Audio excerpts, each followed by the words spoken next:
नमस्ते, तपाईहरुलाई स्वागत छ मेरो युट्युब च्यानलमा। म आजको भिडियोमा नेपाल राष्ट्र बैंकको फर्स्ट पेपरमा मल्टिपल चोइस क्वेशनहरु अकाउन्ट रिलेटेड मल्टिपल चोइस क्वेशनहरु लिएर आएको छु। योभन्दा अगाडिको भिडियो मैले लाइभ गरेको थिएँ। यो भिडियोमा मैले अकाउन्टमा के पढ्नुपर्छ मल्टिपल चोइस क्वेशनको लागि नेपाल राष्ट्र बैंकको एक्जाममा के सोध्छ भन्ने कुरा डिस्कस गरेको थिएँ।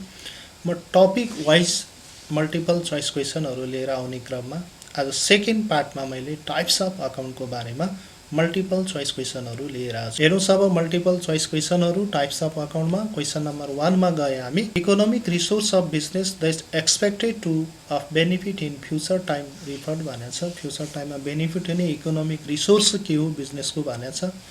आन्सर ए मा हेर्नुहुन्छ भने अप्सन अनर्स इक्विटी, बी मा लायबिलिटी, सी मा विथड्रल, डी मा एसेट भनेको छ।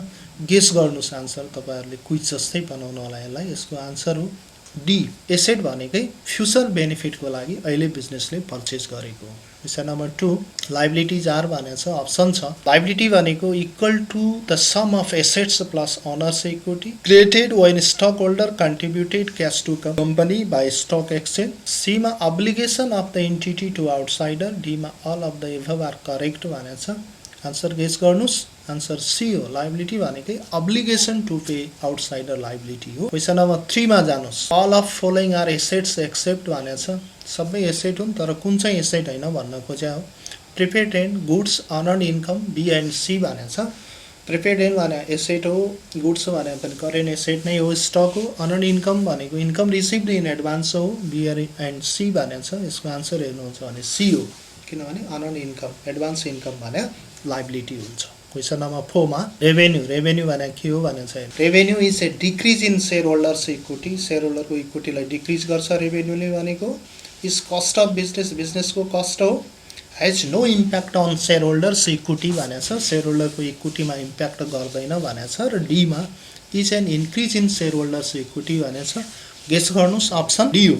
अप्सन डी रेभेन्यू भनेकै शेयर होल्डर्स इक्विटीलाई इन्क्रिज गर्छ, रेभेन्यू डिक्रिज गर्ने हैन, बिजनेसको कस्ट पनि हैन, इम्प्याक्ट नगर्ने पनि हैन। क्वेशन नम्बर 5 मा which of the following is an identifiable non monetary asset without physical substance भनेको छ। फिजिकल सब्सटेन्स नभएको एसेट मोनेटरी एसेट कुन हो भनेको छ। Tangible asset, intangible asset, floating asset, circulating asset भनेको छ। आन्सर गेस गर्नुस्, आन्सर बी हो। इन्टेन्जिबल एसेट भनेको फिजिकल एक्जिस्टेन्स नभएको एसेट हो। गुडविल, पेटेन्ट राइट जसको फिजिकल एक्जिस्टेन्स हुँदैन त्यस्ता एसेटलाई इन्टेन्जिबल एसेट भनिन्छ। क्वेशन नम्बर 6 मा जानुस्। रेडिसियल interest in the net asset of entity that remains after deducting its liability. Residual interest एन्टिटीको नेट एसेटको जो लायबिलिटी डिडक्ट गरेपछि बाँकी रहन्छ भनेको। आन्सर अप्सनमा ए मा अनर्स इक्विटी, बी मा लायबिलिटी, सी मा एसेट, डी मा एक्सपेन्सेस भनेको छ। आन्सर डी हो, एक्सपेन्सेस हो। Net asset residual interest of business after deducting liability भने एक्सपेन्सेस हो। क्वेशन नम्बर 7 मा जानुस्। All of following are expenses expect भनेको छ। एक्सपेन्सेस कुन होइन भने हो, सबै एक्सपेन्सेस हो। कुन चाहिँ एक्सपेन्सेस होइन भनेको ए मा वेजेस, रेन्ट पेबल, स्यालेरी, क्यारिज भनेको छ। आन्सर हेर्नु भयो भने आन्सर बी हो, वेजेस खर्च हो। रेन्ट पेबल भनेको रेन्ट खर्च हो, पेबल भने आउटस्ट्यान्डिङ रेन्ट हो, यो लायबिलिटी हुन्छ। स्यालेरी पनि खर्च हो, क्यारिज पनि एक्सपेन्सेस हो। क्वेशन नम्बर 8 मा all economic cost that a business incur through its operation to earn revenue भनेको छ। इकोनोमिक कस्टहरु के हुन् जो रेभेन्यू अर्न गर्नको लागि इन्कर गरिएको हुन्छ भनेको। यसको आन्सर हेर्नुहुन्छ भने ए मा एसेट, बी मा ड्रइङ, सी मा एक्सपेन्सेस, डी मा रेभेन्यू। आन्सर हेर्नुहुन्छ, गेस गर्नुहुन्छ भने सी हो आन्सर, एक्सपेन्सेस हो। एक्सपेन्सेस नै त्यस्तो कस्ट हो, इकोनोमिक कस्ट हो जुन रेभेन्यू अर्न गर्नको लागि इन्कर गरिएको हुन्छ। क्वेशन नम्बर 9 मा जानुस्। All of the following are liability expect भनेको छ। लायबिलिटी कुन होइन भनेको income receivable, notes payable, outstanding wages र नन भनेको छ। आन्सर ए हो, इन्कम रिसेबल भने एसेट हो, लायबिलिटी हैन। क्वेशन नम्बर 10 मा trial balance is used to check the accuracy of भनेको छ। ट्रायल ब्यालेन्सको युज के को एक्युरेसी चेक गर्नलाई हुन्छ भनेको। ए मा ब्यालेन्स सिट ब्यालेन्स भनेको छ, बी मा लेजर अकाउन्ट ब्यालेन्स भनेको छ, सी मा क्याश फ्लो स्टेटमेन्ट ब्यालेन्स र डी मा इन्कम स्टेटमेन्ट ब्यालेन्स भनेको छ।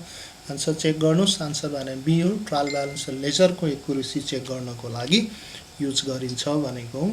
त्यसपछि क्वेशन नम्बर 11 मा जानुस्। 11 नम्बर क्वेशनमा what is used in preparing trial balance भनेको छ। ट्रायल ब्यालेन्स बनाउन के युज गरिन्छ भनेको छ। Specialise journal, balance sheet, ledger account, journal भनेको छ। आन्सर हेर्नुहुन्छ भने सी हो। Balance sheet specialise journal use हुँदैन, ट्रायल ब्यालेन्सको लागि युज हुने भनेको लेजर अकाउन्ट हो। क्वेसन नम्बर 12 मा when debit balance is equal to credit balance then the trial balance means भनेको छ। जब डेबिट र क्रेडिट ब्यालेन्स इक्वल हुन्छ, ट्रायल ब्यालेन्सले के बताउँछ भने अकाउन्ट्स ब्यालेन्स आर करेक्ट भनेको छ। Mathematically capital plus liability is equal to asset भनेको छ। No mistake in recording transaction भनेको छ। No mistake in posting entry to ledger account भनेको छ। आन्सर चेक गर्नुहुन्छ भने आन्सर बी हो। म्याथमेटिकली क्यापिटल प्लस लाइबिलिटी बराबर एसेट हुन्छ भनेको छ। ब्यालेन्स सिट इक्वल हुनको लागि ट्रायल ब्यालेन्स पनि इक्वल हुनुपर्छ भनेको छ। अकाउन्ट ब्यालेन्स आर करेक्ट भनेको छ। अकाउन्टको ब्यालेन्स चाहिँ करेक्टै भएर मात्रै हुँदैन, ट्रायल ब्यालेन्स ट्याली हुन्छ भन्ने छैन। अनि नो मिस्टेक इन रेकर्डिङमा मिस्टेक भएन भने पनि ब्यालेन्स ट्याली हुन्छ भन्ने छैन। लेजरमा पोस्टिङ गर्न मिस्टेक भएन भने पनि ट्याली हुन्छ भन्ने छैन। Question number 13 when is trial balance prepared भनेको छ। ट्रायल ब्यालेन्स कहिले बनाइन्छ? At the end of accounting period, at the end of year, frequently during the year, at the end of month भनेको छ।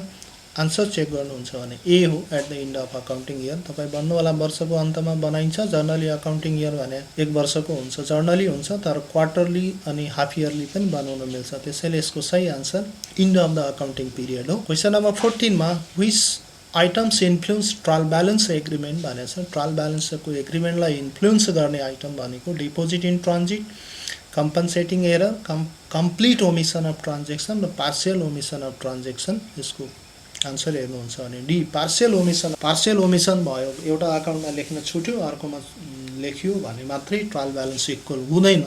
Deposit in transit, compensating error र complete ओमिसनले trial ब्यालेन्सलाई effect गर्दैन। Question number 15 which of the following account with normal balance in shown at the debit side of trial balance भनेको छ। Trial ब्यालेन्सको debit साइडमा देखिने अकाउन्ट कुन हो भनेको छ। Creditor account, unearned income account, rent income account, cash account. Creditor भने liability हो, लाइबिलिटीको क्रेडिट ब्यालेन्स हुन्छ। अनअर्न इन्कम भने पनि लाइबिलिटी हो, रेन्ट इन्कम भने इन्कम हो, इन्कमको क्रेडिट ब्यालेन्स हुन्छ। हेर्नुहुन्छ भने यसको आन्सर चाहिँ तपाईँको डी हो, क्यास अकाउन्टको ब्यालेन्स ट्रायल ब्यालेन्समा नर्मली डेबिट साइडमा। क्वेसन नम्बर 16 मा in trial balance which account with normal balance recorded in credit side भनेको छ। Buying account, equipment account, cash account, accrued expenses account. Answer हेर्नुहुन्छ भने डी हो।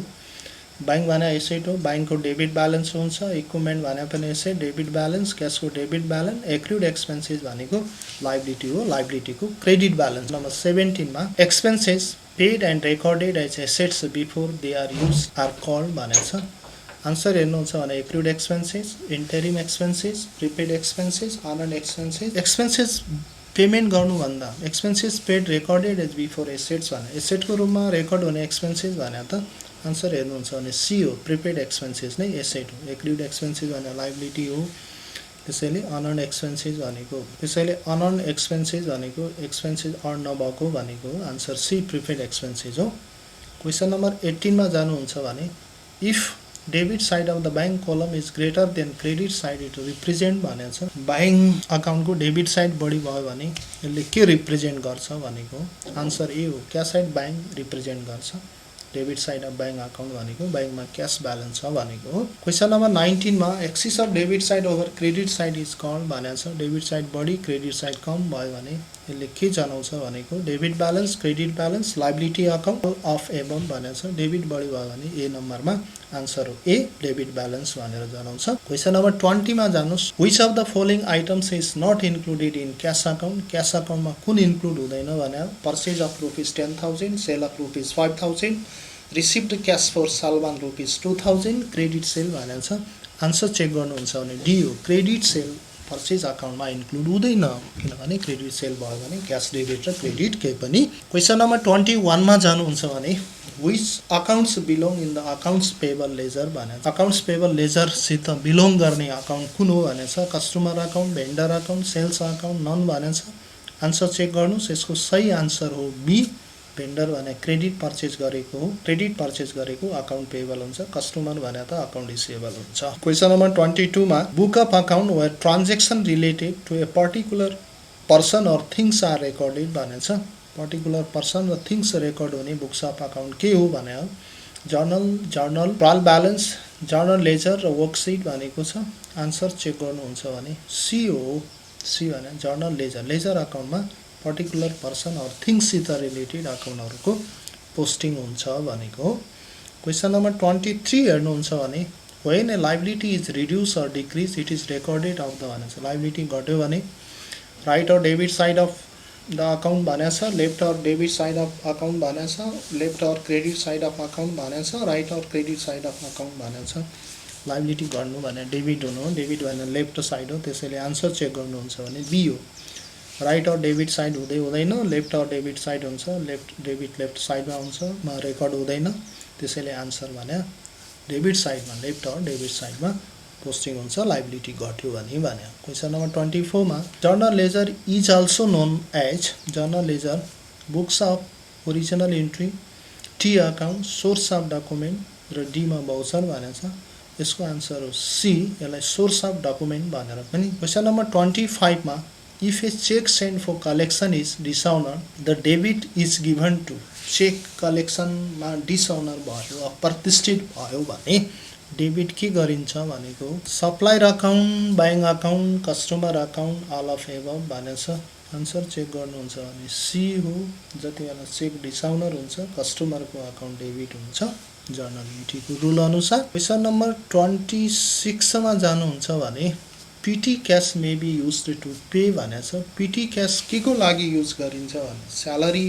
To staff expenses relating to post and telegram purchase of furniture and fitting all of above भनेको छ answer B हो expenses small expenses payment गर्नको लागि petty cash बुकको use हुन्छ पोस्टेज एन्ड टेलिग्रामको लागि आन्सर भयो बी। 27 मा the discount column of a triple column cash book record भनेको छ ट्रिपल कलम क्याश बुकको डिस्काउन्ट कलममा के रेकर्ड हुन्छ भनेको छ ट्रेड डिस्काउन्ट रेकर्ड हुन्छ cash discount quality discount seasonal discount भनेको छ आन्सर हेर्नुहुन्छ भने बी हो क्याश डिस्काउन्ट क्याश बुकको डिस्काउन्ट कलममा रेकर्ड। क्वेसन नम्बर 28 मा when cash is drawn from bank for business use the entry type will be business use को लागि बैंकबाट cash विथड्रन हुन्छ भने contra entry compound entry journal entry र double entry भनेको छ answer हेर्नुहुन्छ भने यसको ए हो क्याश बैंकमा डिपोजिट गरिन्छ र बैंकबाट क्याश विथड्रल गरिन्छ for business use office use त्यति बेला कन्ट्रा इन्ट्री हुन्छ। Question number 29 all of the following are other receivables except income tax refundable and receivable हो एक्रुड रेभेन्यू भनेको छ पीटी क्याश भनेको छ एडभान्स टु इम्प्लोइ भनेको छ आन्सर हेर्नुहुन्छ भने सी हो पीटी क्याश चाहिँ रिसिभेबल होइन। क्वेसन नम्बर 30 मा which of the following statement is true भनेको छ कुन स्टेटमेन्ट ट्रु हो a sale of an asset is recorded in sales book asset sale गरेको सेल्स बुकमा रेकर्ड हुन्छ यो ट्रु हो कि total of return outward book is debited to return outward account the balance of PT cash book is a liability cash book is a subsidiary book as well as ledger भनेको छ answer check गर्नुस् answer D हो cash book subsidiary book पनि हो ledger sale गरेको sales बुकमा asset sale गरेको sales बुकमा रेकर्ड हुँदैन एसेट अकाउन्टमै रेकर्ड हुन्छ total return outward book debit हुँदैन ट्रायल ब्यालेन्सको ब्यालेन्स लाइबिलिटी हैन ट्रायल ब्यालेन्स भनेको लाइबिलिटी हैन त्यसैले आन्सर डी हो। क्वेसन नम्बर 31 मा revenue and expenses accounts are referred as भनेको छ हेर्नुस् nominal account real account cash account bank account answer हेर्नुहुन्छ भने ए नम्बर हो रेभेन्यू र एक्सपेन्सेस सित रिलेटेड अकाउन्टलाई हामी नोमिनल अकाउन्ट भन्छौँ। Number question which of the following is normal balance of rent expenses account rent एक्सपेन्सेसको ब्यालेन्स के हुन्छ भने एक्सपेन्सेस भन्यो भने तपाईलाई थाहा भइसक्यो आन्सर डी हो डेबिट ब्यालेन्स हुन्छ एक्सपेन्सेसको। क्वेसन नम्बर 33 मा जानुस् the normal balance of capital account capital लाइबिलिटीको ब्यालेन्स के हुन्छ आन्सर थाहा भइसक्यो ए क्रेडिट ब्यालेन्स हुन्छ। 34 मा जानुहुन्छ भने that will be credited if goods are given as charity goods च्यारिटीमा गिभन भयो भने कुन अकाउन्ट क्रेडिट हुन्छ भनेको च्यारिटीको रूपमा गुड्स गिभन भयो भने सी पर्चेज अकाउन्ट क्रेडिट हुन्छ किनभने गुड्स गिभन एज च्यारिटी भनेको एडभर्टिजमेन्ट अकाउन्ट डेबिट टु